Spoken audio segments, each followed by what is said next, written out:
Civics Chapter 1. Our Constitution. What is meant by the term Constitution?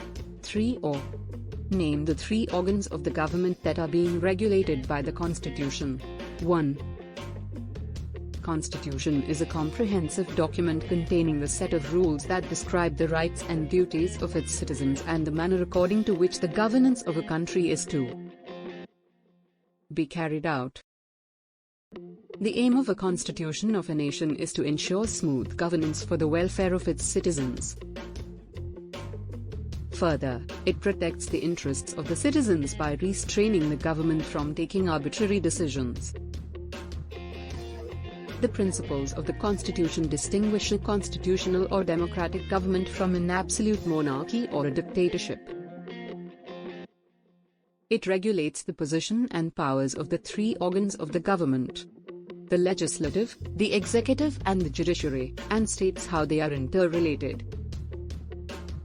It assumes special importance as it moderates relations between the government and the governed. The Constitution of India came into effect on 26th of January 1950, when India became a sovereign democratic republic. State any 2 reasons for the Constitution's significance. 2. The Constitution is important because it protects individual freedom and its fundamental principles which govern the country.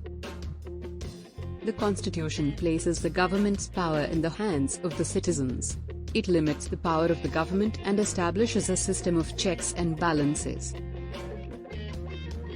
On what basis of which plan was the Constituent Assembly constituted?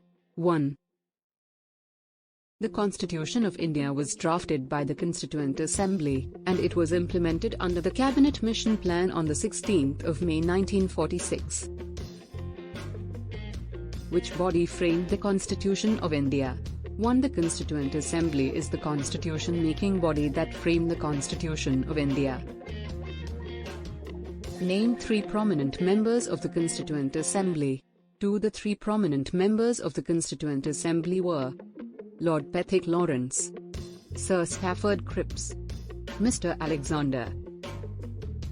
How were the members of the Constituent Assembly elected? 1. The members of the Constituent Assembly were elected indirectly by the Provisional Legislative Assemblies, i.e. lower house only. Who was appointed as the chairman of the drafting committee of the Constitution? 1.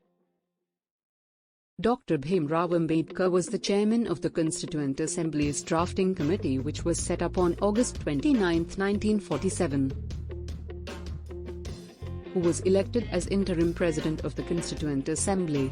1. Dr. Rajendra Prasad was elected as interim president of the Constituent Assembly. Who was the permanent president of the Constituent Assembly? 1. Rajendra Prasad was the permanent president of the Constituent Assembly. When was the Constitution adopted and passed? When did it come into force? 2. The Constitution was adopted and passed by the Constituent Assembly on November 26, 1949. The Constitution as a whole came into force with effect from January 26, 1950.